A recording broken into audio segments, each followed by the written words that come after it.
안녕하세요 여러분. 오늘은 수원지방법원 안산지원에서 나온 재미있는 판결 이야기를 쉽게 이해할 수 있도록 풀어서 설명해 드릴게요.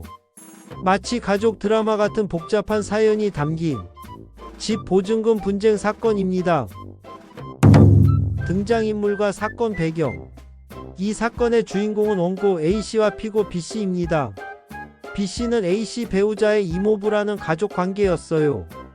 2018년 3월 15일 A씨는 B씨로부터 안산시 상록구에 있는 주택을 빌리기로 계약했습니다.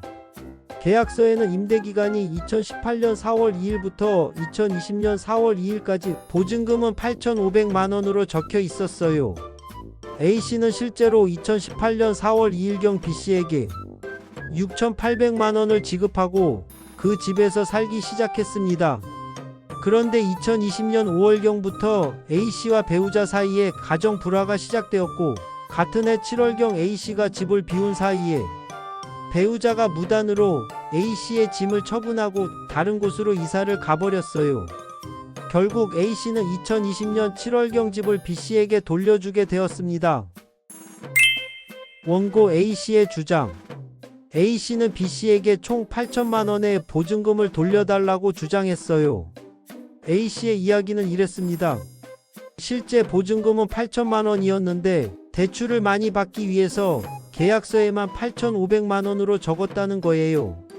그리고 6,800만원 외에도 B씨의 요청으로 B씨와 동서지간인 H씨의 계좌로 나머지 1,200만원을 보증금 명목으로 보냈다고 주장했습니다.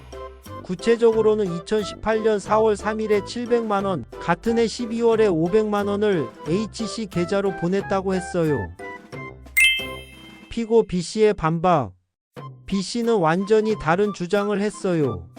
자신은 H씨에게 집의 명의만 빌려준 것이고 실제 소유자는 H씨라는 거였어요. H씨가 딸의 신혼생활을 위해 집을 제공한 것이며 자신은 2018년 4월 4일부터 10일 사이에 H씨에게 6,800만원을 이미 반환했다고 주장했습니다. 법원의 현명한 판단. 법원은 양쪽의 주장을 꼼꼼히 살펴보고 다음과 같이 판단했어요. 먼저 A씨가 B씨에게 6,800만원을 보증금으로 지급한 것과 임대차 계약 종료 후 집을 돌려준 것은 명확한 사실이라고 인정했습니다. 따라서 특별한 사정이 없는 한 B씨는 A씨에게 이 돈을 돌려줘야 한다고 봤어요. 하지만 A씨가 주장한 추가 1,200만원에 대해서는 다른 결론을 내렸어요. H씨 계좌로 돈이 지급된 것은 사실이지만 이것이 보증금 명목으로 B씨에게 지급된 것이라고 인정할 만한 충분한 증거가 없다고 판단했습니다. B씨의 명의신탁 주장도 받아들여지지 않았어요. B씨가 H씨에게 돈을 송금한 것은 사실이지만 이것만으로는 B씨가 단순한 명의수탁자라거나 H씨에 대한 지급이 A씨에 대한 변제라고 보기에는 부족하다고 판단했어요. 최종 판결 결과. 법원은 B씨가 A씨에게 6,800만원과 지연손해금을 지급하라고 명령했습니다. 지연손해금은 2021년 7월 1일부터 2025년 1월 15일까지는 연 5%, 그 다음 날부터 완제일까지는 연 12%로 계산됩니다. 소송 비용은 어떻게 나누어졌을까요? 소송 비용 분배도 매우 중요한 부분이에요. A씨가 요구한 8천만원 중에서 6,800만원만 인정받았기 때문에 완전히 이긴 것은 아니었거든요.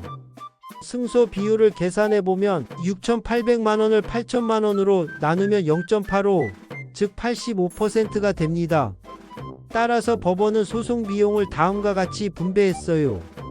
A씨 원고 소송 비용의 15% 부담, B씨 피고 소송 비용의 85% 부담. A씨가 대부분 승소했지만 일부 청구가 기각되었기 때문에 승소 비율에 따라 소송 비용을 나누어 부담하게 된 것이죠. 가집행 선고의 의미. 법원은 또한 이 판결에 대해 가집행할 수 있다고 덧붙였어요. 이는 B씨가 상급 법원에 항소를 하더라도 A씨는 일단 이 판결에 따라 돈을 받을 수 있다는 의미입니다. 이 사건이 주는 교훈. 이 사건은 우리에게 몇 가지 중요한 교훈을 줍니다. 첫째, 계약서 작성 시 정확한 내용을 기재하는 것이 매우 중요해요. 둘째, 돈을 주고받을 때는 그 성격과 목적을 명확히 하고 증거를 남겨두어야 합니다.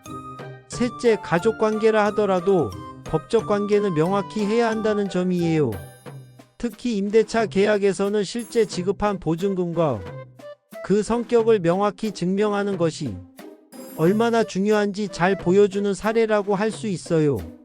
법원은 감정이나 추측이 아닌 명확한 증거를 바탕으로 공정하게 판단한다는 것도 알 수 있었죠. 여러분도 나중에 계약을 할 때는 이런 점들을 꼭 기억해 두시길 바래요. 감사합니다.